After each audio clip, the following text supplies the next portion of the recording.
عمران خان 3 سال سے قید میں ہیں، اس کے باوجود نظام ناکام ہو چکا ہے۔ یہ اعتراف کس اہم شخصیت نے کیا ہے؟ اس حوالے سے خبر کو آج کی ویڈیو کا حصہ بنائیں گے، جبکہ مسلم لیگ نون اور پاکستان پیپلز پارٹی کے پاس اب یہی راستے بچے ہیں کہ یا تو استعفے دے کر جیل جائیں اور یا پھر نئے نظام کی حمایت کریں۔ مسلم لیگ نون اور پیپلز پارٹی نے پاکستان تحریک انصاف کو کرش کرنے کے لیے کچھ اقدامات کیے، اب انہی اقدامات کے جال میں خود کیسے پھنس رہی ہیں اور پیپلز پارٹی اور مسلم لیگ نون کو کون سے آپشنز دکھائے جا رہے ہیں، اس حوالے سے بھی تفصیلات کو آج کی ویڈیو میں شامل کریں گے۔ میں ہوں سحرش خان، میرے یوٹیوب چینل پر آپ سب کو خوش آمدید۔ سب سے پہلے اسی حوالے سے بات کر لیتے ہیں جو کہ ملک کی موجودہ سیاسی صورتحال ہے، تبدیلی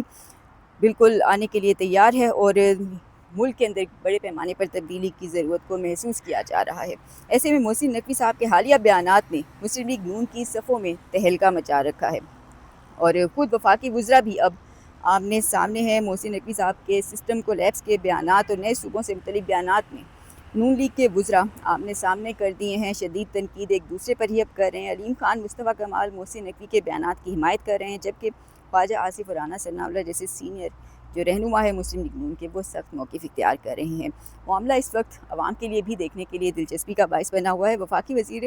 وزیر جو ہیں خواجہ آصف، وزارت داخلہ کی کارکردگی پر انہوں نے حال ہی میں تنقید کی ہے اور یہ تنقید ٹویٹس کے ذریعے ہو رہی ہے، تو عوام بھی اس کو بھرپور طریقے سے فی الحال انجوائے کر رہی ہے کہ ایک ہی جماعت کے لوگ ہیں، ایک دوسرے کے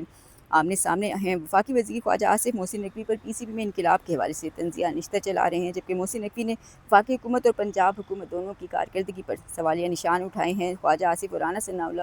یہ کہنے پر مجبور ہو چکے ہیں کہ اب ہمیں گھر چلے جانا چاہیے۔ خواجہ آصف کا کہنا ہے کہ محسن نقوی اتنے طاقتور وزیر ہیں کہ وہ نہ کابینہ کا حصہ بنتے ہیں، نہ اسمبلی میں آتے ہیں اور نہ ہی وزیر اعظم کو جواب دیں ہیں، جبکہ کچھ عرصہ پہلے رانا ثناء اللہ کا ایک بیان بھی وائرل ہوا تھا جس میں وہ کہہ رہے تھے کہ محسن نقوی صاحب کی مہربانی ہے کہ وزیر داخلہ بنے، ورنہ وہ وزیر اعظم بھی بن سکتے تھے۔ گزشتہ دنوں ایک بیان وائرل ہوا کہ نواز شریف نے کہا ہے کہ جمہوریت ہی بہترین انتقام ہے اور حکمرانی کا حق صرف عوام کو ہے، لیکن اس کے بعد مریم اورنگزیب کی جانب سے وضاحت آئی کہ نواز شریف نے ایسا کوئی بیان نہیں دیا۔ بظاہر ایک کھینچا تانی کا ماحول ہے اور سمجھ نہیں آ رہا شاید جلدی میں کہ کرنا کیا ہے۔ در حقیقت نون لیگ کو معلوم ہے کہ ذرا سی بھی سخت بات کی تو فوری طور پہ سسٹم سے آؤٹ بھی ہو جائیں گے اور ساتھ ہی ماضی کی طرح پکڑ دھکڑ بھی شروع ہو جائے گی، تو ایسی صورتحال میں وزیر اعظم شہباز شریف اور وزیر اعظم پنجاب مریم نواز خود بے حد محتاط رویہ اپنا رہے ہیں۔ مسلم لیگ اور پیپلز پارٹی کے پاس بظاہر دو ہی راستے نظر آ رہے ہیں، ان کو اب یا تو استعفے دینے ہوں گے، جیل جانا ہوگا، یا پھر نظام میں آنے والی تبدیلیوں کی حمایت کرنی پڑے گی۔ ماضی کے اندر نون لیگ اور پیپلز پارٹی نے تیسری جماعت پی ٹی آئی کو کرش کرنے کے لیے کچھ اقدامات کیے، اب وہ اقدامات کس طرح سے ان دونوں جماعتوں کے اپنے گلے پڑ چکے ہیں،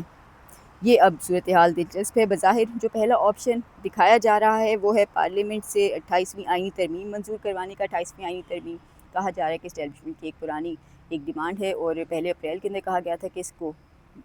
منظور کرنا ہے، لیکن دونوں جماعتیں ناکام رہیں۔ پیپلز پارٹی کو بہت سے تحفظات تھے اس کو لے کر خاص طور پہ، تو اب جو ایک آپشن ہے میڈیا رپورٹس کے مطابق دونوں جماعتوں کے سامنے وہ یہ رکھا گیا ہے کہ یا تو پارلیمنٹ سے 28ویں آئینی ترمیم کو منظور کروائیں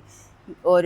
اتفاق رائے سے نئے صوبے یا انتظامی یونٹس کی جانب قدم آگے بڑھائیں عملی طور پہ۔ دوسرا آپشن ہے عوامی رائے یعنی ریفرینڈم کی بات کی جا رہی ہے۔ سیاسی جماعتیں نہیں کرتی، ڈائریکٹ ریفرینڈم کروا کے خود عوام سے ہی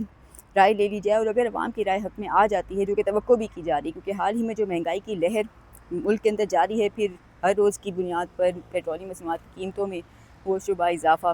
اور کمی کے نام پہ چند پیسوں کی کمی کر دی جاتی ہے، تو عوام اس سے بے حد عاجز آ چکے ہیں۔ مہنگائی کی ایک لہر ہے جو ہر روز میں یہاں کے غریب عوام کو دیکھنی پڑ رہی ہے، تو ایسی صورتحال کے اندر عوام یقینی طور پہ کہا جا رہا ہے کہ ریفرینڈم کے حق میں ہی جائیں گے۔ ایسی صورتحال کے اندر سیاسی جماعتوں پر عوام کی رائے یقینی طور پہ بھاری پڑے گی۔ تیسرا آپشن جو خود نون لیگ اور پیپلز پارٹی کا ایک بنا ہوا جال تھا، جو بظاہر عدلیہ کو قابو کرنے کی کوشش تھی اور وہ بھی پاکستان تحریک انصاف کو کرش کرنے کے لیے، تو اس صورتحال کے اندر اب پی ٹی آئی کے لیے جب ریلیف کے راستے بند کرتے کرتے جو کچھ انہوں نے کیا، اب بظاہر وہی جال اپنے گلے پڑ چکا ہے، اسی جال میں خود پھنس چکے ہیں، اور وہ ہے وفاقی آئینی عدالت کا معاملہ۔ اگر معاملات اس سے پہلے حل نہ ہوئے تو پھر تیسرا اور بہت ہی سمپل اور سادہ اور شاید آسان ترین راستہ وفاقی آئینی عدالت کا ہوگا۔ وفاقی آئینی عدالت میں صدارتی ریفرنس بھی بھیجا جا سکتا ہے، آئینی درخواست بھی بھیجی جا سکتی ہے، اور وہاں سے پھر فیصلہ حاصل کیا جا سکتا ہے، عدالت کی رائے لی جا سکتی ہے، جس سے معاملات سیاسی جماعتوں کے بغیر ہی بہت آسانی کے ساتھ آگے حل ہو جائیں گے۔ دوسری جانب عمران خان کے حوالے سے ان دنوں ایک بار پھر سے کچھ بیانات ہیں جو کہ گردش کر رہے ہیں۔ ایک دلچسپ بیان ایک اور جو سامنے آیا ہے وہ ہے کہ عمران خان 3 سال سے بظاہر اس نظام سے آؤٹ ہو چکے ہیں، 3 سال سے وہ گرفتار ہیں، قید میں ہیں، لیکن اس کے باوجود باہر بیٹھا نظام کیسے ناکام ہو گیا۔ سابق وفاقی وزیر خواجہ سعد رفیق نے اپنی ہی حکومت کو آڑے ہاتھوں لیا ہے۔ کہتے ہیں کہ مجھے لگ رہا ہے کہ کچی بستیوں سے غریب، بھوکے اور ننگے پاؤں نوجوان ڈنڈے لے کر نکلیں گے اور امیر زادوں اور ایلیٹ کلاس پر حملہ آور ہوں گے۔ جن کے پاس طاقت ہے وہ فیصل کو قبضہ نہیں چھوڑیں گے اور یوں ہزاروں جانیں ضائع ہونے کا اندیشہ ہے۔ میاں جاوید لطیف کہتے ہیں کہ جعلی مینڈیٹ کے حوالے سے انہوں نے بات کی ہے کہ 2024 کی اس اسمبلی کے پاس عوام کا مینڈیٹ ہے ہی نہیں کہ وہ آئین میں کوئی بڑی ترمیم کرے یا نئے صوبے بنائے۔ اب بظاہر نون لیگ کے اپنے رہنما اپنے لوگ ہی تسلیم کر رہے ہیں کہ فارم 47 کے ذریعے آئے تھے اور فارم 47 کے ذریعے آنے والے کو آئین میں ترامیم کرنے کا اختیار نہیں تھا۔ دوسری جانب ایک اور سینئر صحافی کی بات کریں تو وہ کہتے ہیں کہ جیل میں بیٹھے ایک شخص نے اس پورے نظام کو گردن سے پکڑ رکھا ہے۔ حکومت اور اس کے اتحادی ہر چال میں ناکام ہو چکے ہیں۔ سہیل آفریدی کا معاملہ ہو یا خیبر پختونخوا کے حالات، ہر طرف پینک ہے۔ عمران خان کے مخالفین بظاہر سمجھتے تھے کہ وہ اگر عمران خان باہر آتے ہیں تو نظام نہیں چل سکے گا، نظام کے لیے خطرہ بنیں گے۔ اب عمران خان کی گرفتاری کو 3 سال مکمل ہونے کو آئے ہیں تو اچانک باہر سسٹم کولیپس کی باتیں ہو چکی ہیں، سسٹم کی ناکامی کا اعتراف ہو چکا ہے۔ اب جب کہ تبدیلی آ ہی رہی ہے تو پاکستان تحریک انصاف فواد چودھری سابق رہنما فواد چودھری نے بھی اس موقع پہ اپنی انٹری دی ہے اور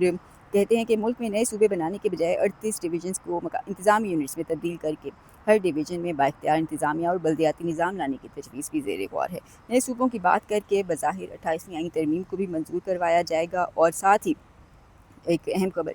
یہ بھی ہے کہ محسن نقوی کا حال ہی میں سامنے آنے والا جو بیان ہے محض صرف ان کی